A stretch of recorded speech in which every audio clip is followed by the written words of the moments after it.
Untitled Tuesdays, a live webcast where we tackle issues that organizations face today. Today, my guest is Richard Yates. He is the Director of Steel Making Operations with AltaSteel. I met Richard way back in March, actually, and when we were talking about a mentoring program and bringing that to AltaSteel. And so I was interested to chat with Richard today because during our conversations, we talked about the importance of emotional intelligence. We talked about how critical it is that leaders are equipped with emotional intelligence skills. And so I reached out to Richard to be a guest on my Tackle Tuesday because I wanted to learn a little bit more about his experience with emotional intelligence and what he sees the benefits are and bringing it to his company and what the benefits could be for other organizations. And that's why this is called the ROI of EI. So my name is Joanna Pagonis. I am your guest for today. I'm the owner of Sinogap Solutions, a leadership consulting firm where we partner with organizations to design employee engagement and leadership development skills as well. And so welcome, Richard. Thank you so much for joining us this morning. Richard, I know that you're also doing your MBA, correct? Yeah, I'm kind of coming up to the last 6 months. I've been doing it for the last 2 years. So. And what is your MBA in? Is there a focus that you're concentrating on in regards to the MBA? No, it's just executive leadership. So. Oh, wonderful. Okay. Through Royal Roads in Victoria, so it's all online, which has been a good model during COVID, just because we've been able to keep going seamlessly. So. Absolutely. Yes, everything's been transitioned to online for sure. Well, before we get into our questions today, can you tell us a little bit more about what you do at AltaSteel, how long you've been there, some of the things that you do there? Yeah, sure. So I've been with AltaSteel for 6 years now. So I started off in the rolling mill and then kind of moved over to the steelmaking department a year ago. So I oversee a group of 75 operators and around 8 staff. And then we melt and cast about 300,000 tons of steel every year. So fairly big department, and it was fairly new to me about a year ago when I kind of moved into that director position. Okay. And how's it been going? That's been good. Yeah, it's big learning curve. Just trying to step into a new position that I didn't really know a great deal technically about the position. Plus, it was midway through the MBA, so that's obviously a distraction too. But I feel I've been able to kind of look back on the whole experience and what I've learned in the last 2 years, and that's kind of helped guide me a little, just in terms of how I approached that, starting a new position, starting a new role. Before we get into talking about EI and the ROI of EI, maybe you can talk a little bit about some of the things, because that's what we talked about when we were getting ready and we're talking about you being on the show today. You shared some things about, like you said, it wasn't an area that you're really familiar with, but you approached it in a certain way to be able to develop trust and credibility with your people. Would you be able to share some of the strategies and things that you did? Because I think it does speak to an emotionally intelligent approach in leadership. Yeah, so I think I was kind of thrown into a new department, a new team, and really without having that technical background, you're very much relying on the team and what you can get out of them. So it's really those relationships that you build and working through them. So that was kind of my goal to start with, just build the relationships and work with the team, because obviously when you don't have that technical background, when you can't make the decisions yourself, you very much got to rely on the team. So, so that was kind of my approach moving in immediately, and looking back to some of the skills and that aspect of the position. So. Okay, so I mean, to me that speaks to emotional intelligence. But maybe now you can talk a little bit about how did you develop an interest in emotional intelligence? What was it about that appealed to you and that maybe guided the way that you approached this new position? Yeah, sure. So, I mean, for me, it started 2 years ago when I did the Myers-Briggs personality test.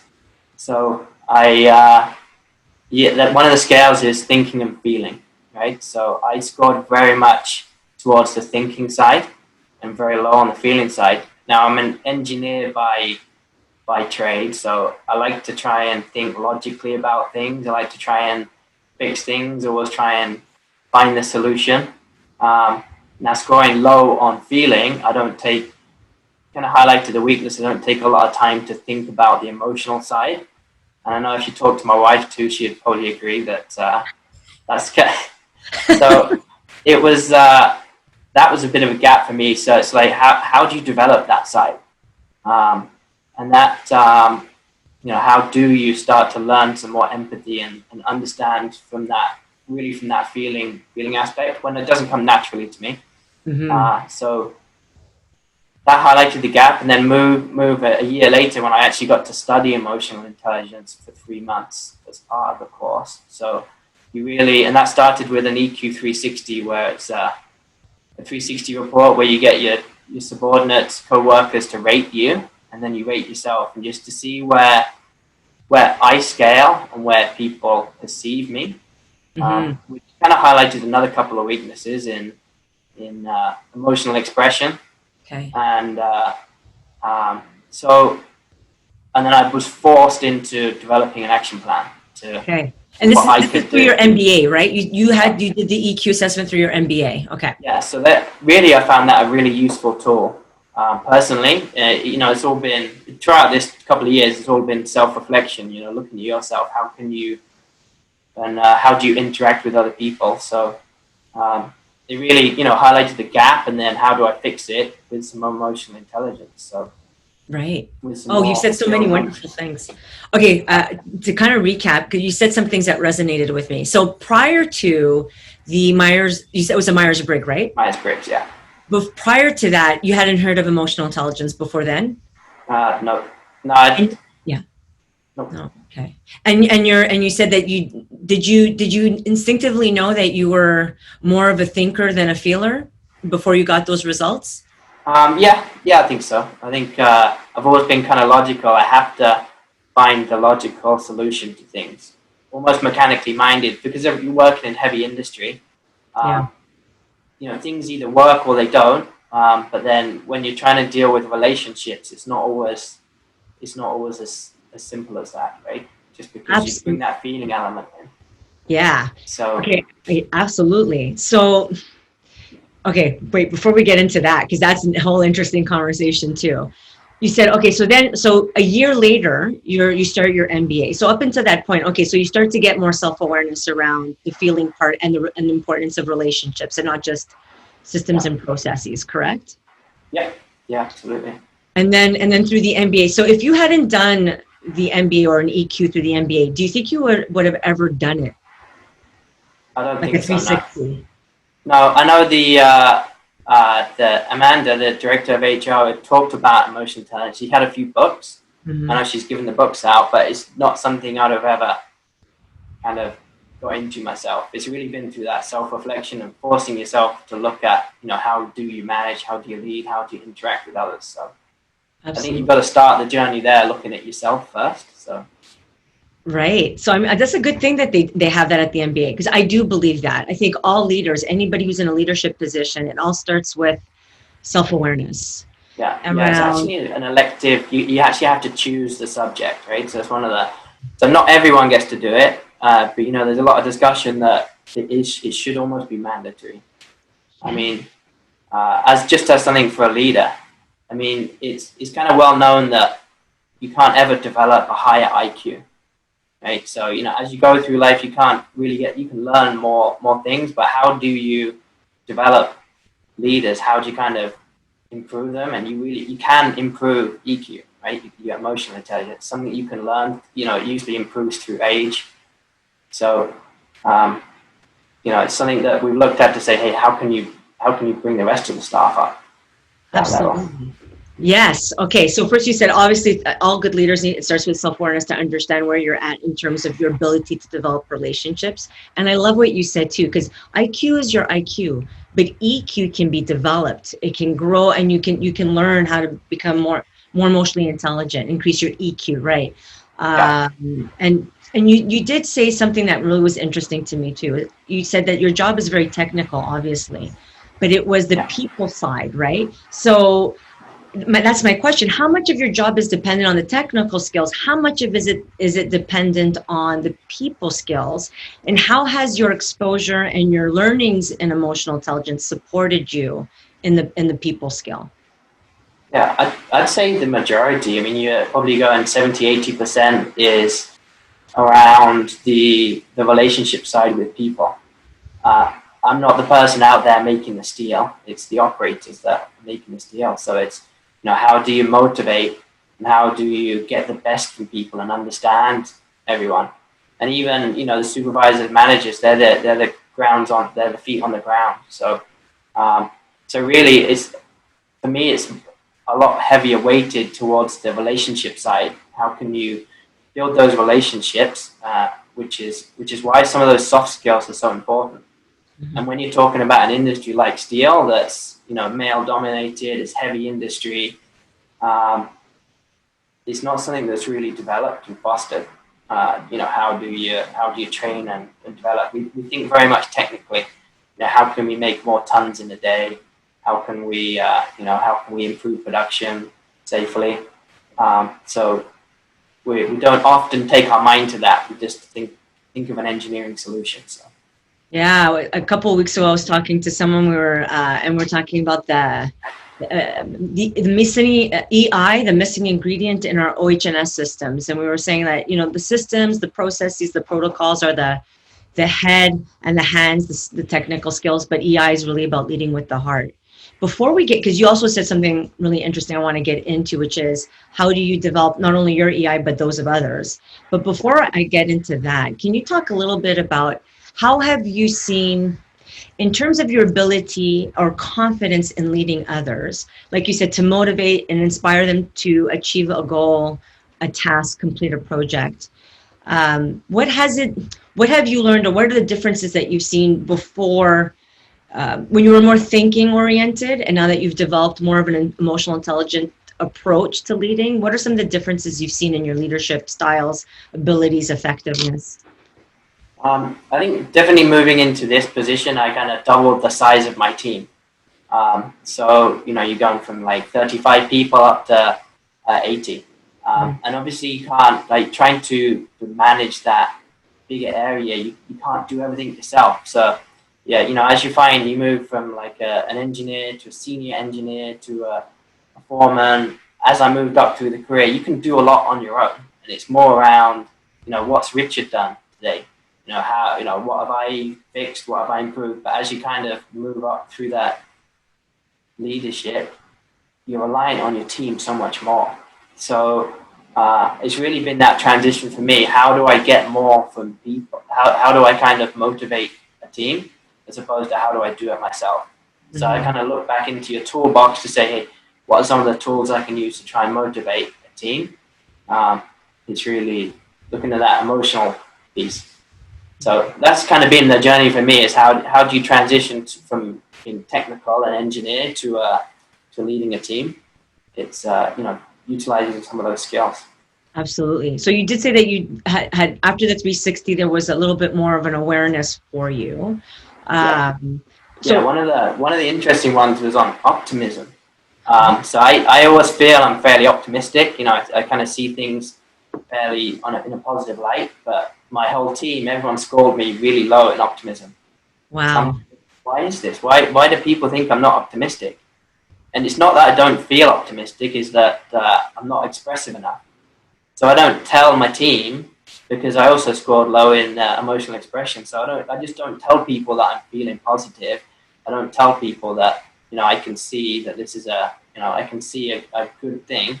And then that affects them because they don't feel that I have that optimism. Mm-hmm. Because you can also, if you can also affect other people's emotions really by the way you feel and how you can catch emotions. Absolutely. So if I'm not optimistic, why is the rest of the team? They're not going to feel optimistic. So and really that's a big learning for me, because you think you're here, and then your team says you're here. So it's like, well, why is there a gap? Right. What was it like for you to find out that there was a gap? Because I think being emotionally intelligent, like you said, it starts with the self-awareness, which means you have to be open to getting feedback, which Isn't always fun. Like, as you know, No. like when you find out there's a gap, how did you work through that in terms of Um, you getting that feedback? yeah, I mean, it's obviously feels a little negative to start with, but then you gotta see the that it's an improvement opportunity. So really, it's that ability to kind of improve and say, hey, how can I fix this for my team? So Hmm. We just got a comment, and I forgot to mention this when we began. If you have comments or questions for Richard, please post them, and I'll definitely share it with him. So we do have a comment from Cassie, and she said that it's nice to see a manager who is humble enough to admit gaps, imperfections, and a willingness to improve to support his team. Yes, I think that's a wonderful thing. that's, Now, so being a leader is critical to be emotionally intelligent, like you said, because it's about the relationships. I do oh, believe that as a leader, a smile can go a long way, even when you don't feel like smiling. And I'm sure there are days when you don't want to smile. There are days where I don't yeah, want to smile either. But you have to go in and you have to make the effort to connect. I really think it goes such a long way in developing that trusting rapport and relationship with your people. Because, like you said, they have to do the work. You have to motivate them and inspire them. How do you now support? Because you said so you have 80 people. Do they all directly report to you? Do you have some supervisors no, that report to you?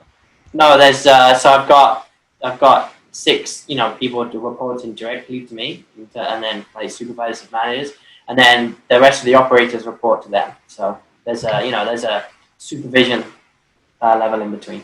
Okay, so obviously there is opportunity because I mean emotional intelligence is it's.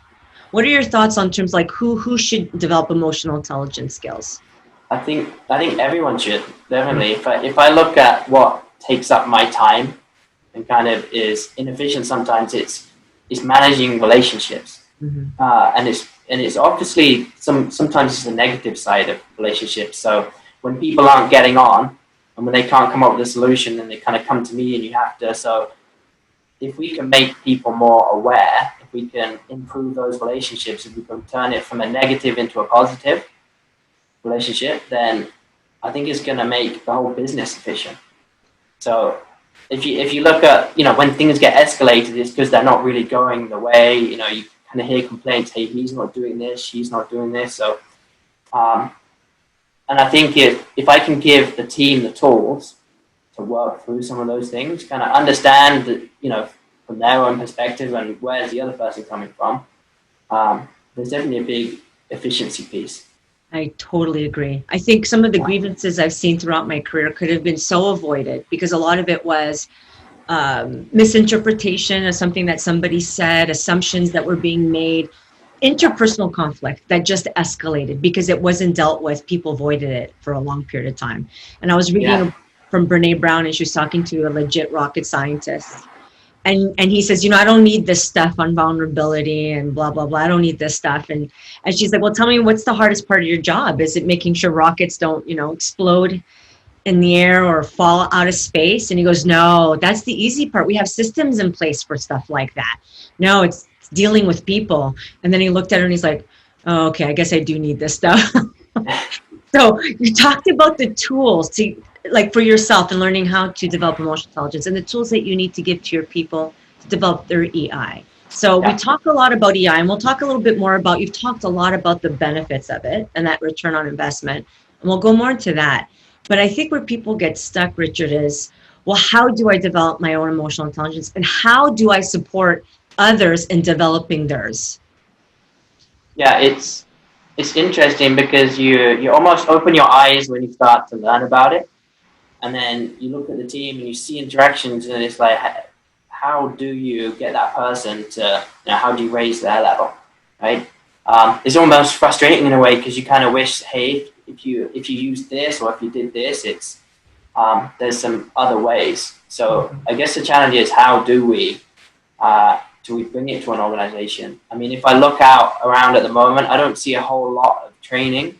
I don't see people integrating it too much. I mean, there's a lot of books, and I've given books out to people, but that really needs the person to want to learn. Um, Yes. I've sent someone on a course at the local college. Mm-hmm. So just as a first step to say, hey, you know, I think that this tool might be useful for you. Try out this 8-hour training. So really, it's just looking at what tools are there. I've even been through my EQ 360 report and tried to, look at one of my supervisors and give them some feedback into some areas. But I'm not, unfortunately, I'm not, an assessor at these things. So it's challenging for me to give the feedback. So I definitely do think that's a gap. And then that's why we started talking in the first place to say, how can we develop a tool where leaders, supervisors can start to learn some of these. Right. So. Yeah, because I think, like you said, you have to start somewhere. And part of it is just the awareness of what emotional intelligence is. Like you said with you when you did the Myers-Briggs. So I think... you almost have to get the leadership on board with it too. Mm-hmm. Because if I look at, the senior leadership have to understand the tools and they have to know what it is and make a commitment to it. We only have so much time and resources. So where do you spend the time? We're trying at the moment to look at lean manufacturing. So then, you kind of go down that road of training, and then we've got the important piece of safety all the time. You need to make sure people are safe. So there's some safety training. So you only have a finite time. So where do you spend your resources? Right. And I think the interesting thing with emotional intelligence is, well, you said a couple of things are critical. Number one, you have to have that buy-in from the top. They have to see that there is a big return on investment in trying to develop people's EQ, because it will make you more efficient as an organization. Because when people are dealing with interpersonal conflict, or they don't feel motivated and therefore disengaged, you don't get the same level of productivity that you would when somebody's coming in and just feels safe, secure, and is able to do their job because they have those relationships built in through the organization, and they can get that support that they need. So it comes from the top for sure, for them to buy into that. And then number two is, there's so many things that you're already integrating in terms of OH&S systems, Lean, Sigma 6 processes. When do you find time to do the emotional intelligence? And for me, I think the emotional intelligence part is not the what, it's the how. And number one is getting the senior leadership educated on what emotional intelligence is through a variety of ways. Like one is through books, one is through training courses, workshops, but also getting them to start to practice and develop the skills. Because I think emotional intelligence is something, like you said, can be learned, and is learned a lot through awareness, and starting with those 360s I think is important. But role modeling, seeing other people do it, and learning from them is so powerful, I think. So when you talked about that, you realized that you had some gaps around the feeling side, the optimism side, the showing your emotions. What were some of the things you actually did to fill that gap? The vulnerability piece, I know you touched on that. That's kind of been a challenge for me, just because you go through life trying not to be vulnerable, always trying to have the answer. So to realize that vulnerability is actually a good thing. So you have to try and intentionally somewhat be vulnerable with the team and open up to them. And even the interpersonal relationships. So just building those relationships with people is because I can see it doesn't necessarily come naturally to me to build those. You have to kind of go out your way to do it. It's almost forcing yourself to do that, forcing yourself to be vulnerable to an extent, and then to build on relationships. So it's not all about everything that happens at work, especially now, right? With everything going on outside work. So it's a force. You have to kind of force yourself into it, but then you kind of see the benefits. So. Yes. So let's talk about the benefits a bit. But one of the things that you struck a chord with me is I was watching a TED Talk called "Why Will Comfort Ruin Your Life?" And it was by Bill Ekstrom. He's the CEO of the eCell Institute, and he gave a TED Talk on how comfort will destroy you. And he basically said, you do have to venture out of your comfort zone if you want to grow and develop. And I think developing emotional intelligence, if you do it right, there'll be moments where it's uncomfortable because, it's like learning any new skill. It's not easy to learn. And you have to focus on maybe one area of growth and tackle that first to get comfortable and develop some confidence around, hey, this is working. So let's get into that a bit, because you said you start to see the benefits. What were some of the benefits that you saw that reinforced for you, this is important, I'm going to continue to develop my EI? I'd say there's kind of two benefits really, because there's the work benefit. We always focus on what's going on in work, and I think I was able to kind of integrate quickly into the team just by using some more tools and building those relationships with people. And then there's the home element too, right? We kind of forget everyone's in relationships at home. Just a relationship, just being married, right, with your kids. So it definitely, that self-awareness and trying to be more open definitely has benefits all around. So I'd say it helped me integrate quicker with the team. Okay. For sure. I agree too. One of the things that I used to do when I was working for the government of Alberta is I would at least 3 times, if not 4 times a week, I would go into the lunchroom to eat my lunch. And there was a lot of people that were there that I can connect with on a personal level. Sometimes we would talk about work, but most of the time it wasn't work. It was family, like you said. It was things like that. It was our pets. It was a new grandbabies on the way. And I got to know those colleagues on a level that I would have never gotten to know if I hadn't made time to break bread with them. Yeah, and the challenge that we've had in the last 3 months with COVID going on and just the chaos that has been causing, you don't really know what someone else is going through at home, right? So they come into work every day, and you don't know how it's affecting them, their partners, their stress, their parents, loved ones. So just taking that view, it kind of helps in those relationships, right? It helps you kind of try and understand things from someone else's perspective a little more. So, how do you prepare your staff for a pandemic, right? How does anyone get ready for something this crazy? I think building that resilience and building some of those skills so you can deal with this, so that you understand what could be going on with someone else, so that you don't kind of have a negative view all the time. I think it definitely helps build that resilience with staff when you kind of come into these crazy times. Absolutely. So I guess what I'm hearing you say is it doesn't, although sometimes it may be uncomfortable if it's not your natural way of being, but it doesn't take a lot of effort in regards to asking somebody, being curious about their situation, how they're doing, and asking them how they are and what they need. Yeah, for sure. Yeah, especially now, because you just don't know at the moment how everyone is, right? So right. So then, because we're basically near the end, we have only a couple of minutes left. So one of the things to just wrap up is, I really wanted to, how do you convince an employer to invest in EI? Because there are a lot of ways, right? You can create a mentoring program and integrate that through your organization. You can do workshops and things like that, but it all starts with them buying into it. So how do you convince an employer that it's important? I know senior leaders typically look at return on investment, right? You're going to spend X number of dollars and you need this return. Now it's kind of hard to show that upfront, but if you start to talk about some of the wasted effort, some of the times where I have to spend time trying to facilitate relationships that aren't working, I think that's where, because we can all see that, right? We all have bad relationships with other people. And then we all have, staff that are struggling with relationships. And if we can improve that relationship, if you can kind of create a more harmony, and when I say harmony, it's not everyone just getting on, and not being focused. It's understanding how to get the most out of the talent in your team. Because if there's constant conflict, then you're not going to be able to get the most. So there's definitely return if we spend some money in training and awareness. Then it's really going to improve the efficiency and kind of get teams working together.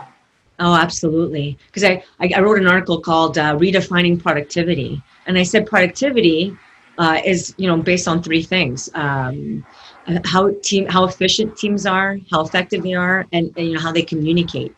And if you don't have a team that's communicating well because it's rife with conflict, it's hard for them to be effective and efficient, because they're not necessarily, if they have a question, they need support, they want to problem solve through something, they're not going to go to anybody because they're arguing with other people.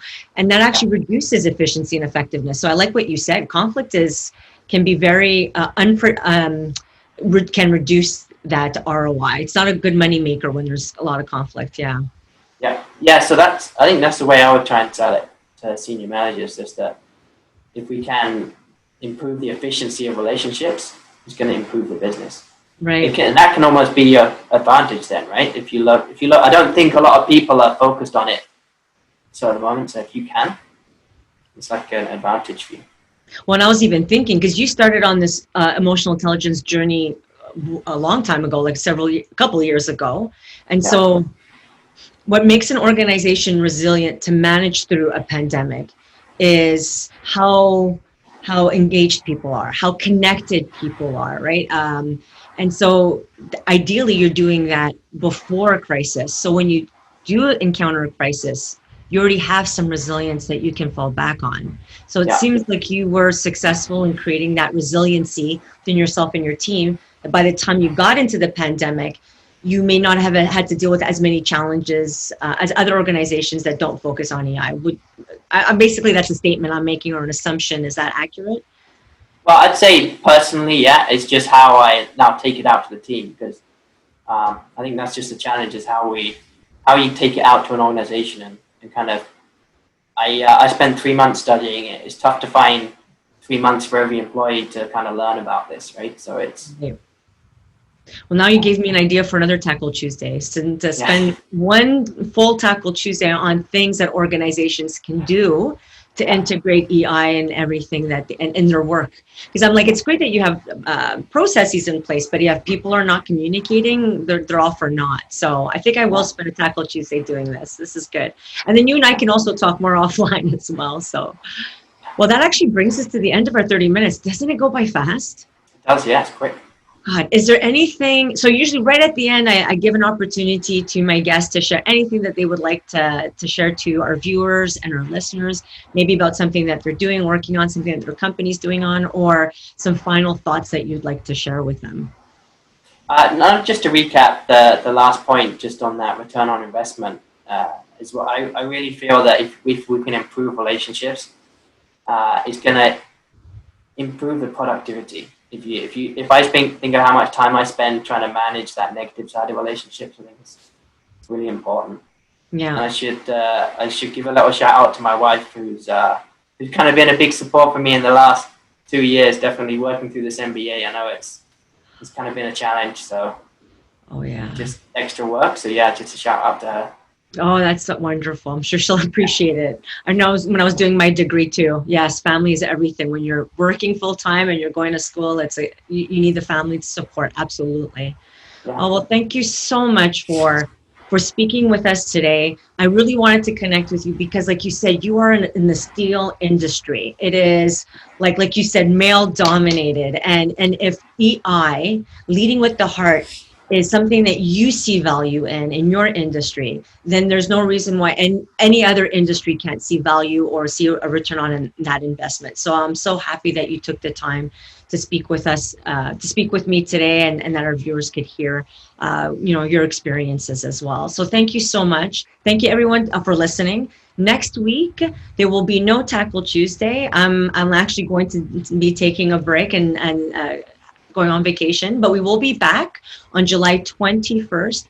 I will be chatting with Cassie Stevens, who is the co-founder of Artist Solutions, and we're going to be talking about Wicked Systems, Magnificent Solutions. So underlying issues that organizations experience and some solutions that can be implemented to prevent them from having their problems get really wicked. So that will be on July 21st. So please have a wonderful July.